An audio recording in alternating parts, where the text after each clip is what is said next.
Le Barça qui avait ouvert ce week-end de Liga avec une très courte victoire, 1-0 contre Mallorca vendredi, un but de Lamine Yamal qui a sauvé son équipe. Il a été décisif plusieurs fois cette saison. C'est pas la première fois qu'un jeune sauve le Barça cette saison et c'est pas le seul jeune dont on a envie de parler, j'ai l'impression.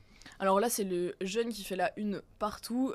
Samedi matin, il était en une de tous les journaux catalans et même un peu côté madrilène, ce qui est suffisamment rare quand même pour être souligné.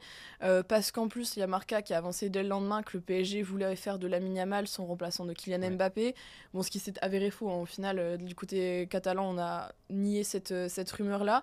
Mais c'est pour montrer un peu l'ampleur qu'a pris Lamine Yamal depuis le début de saison, parce que lui, il avait été lancé fin de saison passée. Mais voilà, cette saison, il est déjà beaucoup plus fort physiquement et aussi beaucoup plus efficace, beaucoup plus clinique. Il a beaucoup moins de déchets dans son jeu, parce que c'est un joueur qui aime beaucoup dribbler, etc. Mais là, la frappe qu'il met contre Mallorca, elle est limpide, c'est incroyable.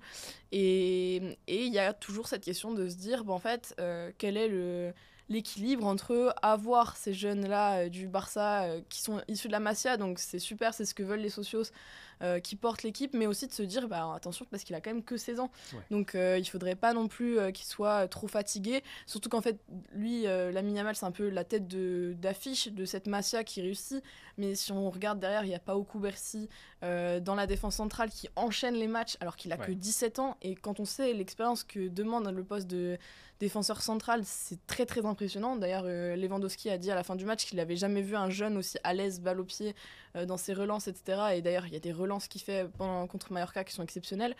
Mais c'est assez compliqué parce que y a des contre-exemples quand même au Barça, parce que Gavi, là, il s'est fait les croisés, parce qu'il est enchaîné très vite beaucoup de matchs. Pedri, il est encore en rechute. À peu près pour la même raison, parce qu'on se rappelle qu'il avait enchaîné Euro et JO l'année de son explosion. Et là, la sélection espagnole se pose la question aussi de faire enchaîner Lamine Yamal, l'Euro, les JO, et donc ça pose cette question de gestion des jeunes. On a l'impression que c'est pas, évidemment, c'est pas la première fois qu'on parle de l'impact des jeunes au Barça, mais d'habitude j'ai l'impression que c'est plus pour mettre en avant la qualité de la Masia. Là, c'est peut-être que mon analyse, j'ai l'impression que ça vient dire autre chose de ce Barça qui, par les joueurs qui seraient censés être ses cadres, n'est pas si performant que ça. On a l'impression qu'on s'ennuie un peu devant le Barça et que du coup on parle un peu moins des Blaugrana cette saison. On s'ennuie un peu, oui, ça c'est certain, et c'est d'ailleurs pour ça que ça gagne que 1-0 contre Mallorca. Alors faut pas oublier, Mallorca, c'est une équipe qui est très dure à jouer défensivement, mais globalement c'est une équipe qui prend pas des manitas toutes les semaines. Mais c'est sûr que quand on parle essentiellement des jeunes et qu'on parle, par exemple, que la presse catalane fait sa une sur Marc Guiu quand il marque son but contre l'Athletic, ça dit aussi que tous les cadres avant que lui rentre à la 75e, personne n'a fait le travail. Et c'est le cas pour Lewandowski beaucoup cette saison devant, mais c'est le cas aussi comme pour d'autres comme Joao Félix, qui était quand même très attendu et qui ne répondent pas aux attentes.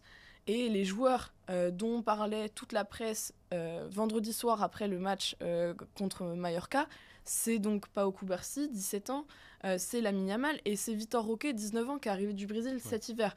Donc c'est dire qu'il manque un peu d'enthousiasme autour de cette équipe du Barça, et on est un peu obligé de se créer des hypes un peu autour de ces joueurs qui arrivent, soit de la Masia, parce que par exemple, c'est pareil, il y avait Hector Font, qui est un latéral qui est arrivé, qui est monté plusieurs fois et qui a à chaque fois bien performé aussi.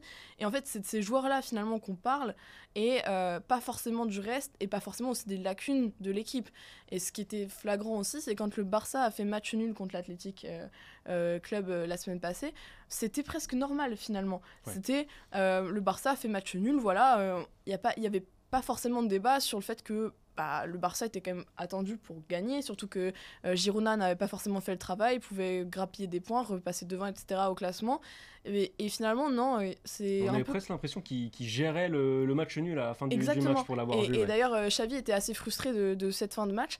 Mais voilà, c'est pour dire le Barça, maintenant, on va plus se tourner vers des individualités, des jeunes. Il faut dire aussi la Masia, ça fait vendre dans la presse, parce que y a énormément de socios, évidemment, à Barcelone, qui sont très contents de voir qu'enfin, on a le retour de la Masia, parce que c'est ce qui a manqué pendant des années sous Bartomeu. Et puis presque on se contente de ça finalement.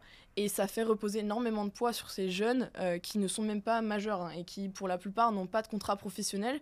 Là, Pau Cubarsí par exemple, il n'a pas de contrat avec l'équipe première et se pose la question aujourd'hui de quel contrat lui donner, quelle clause. Il est mineur donc il n'a pas le droit de signer un certain contrat. Enfin voilà. Et donc ça va être du feuilletonnage que va utiliser la presse et pour peut-être un peu masquer les lacunes du jeu du Barça.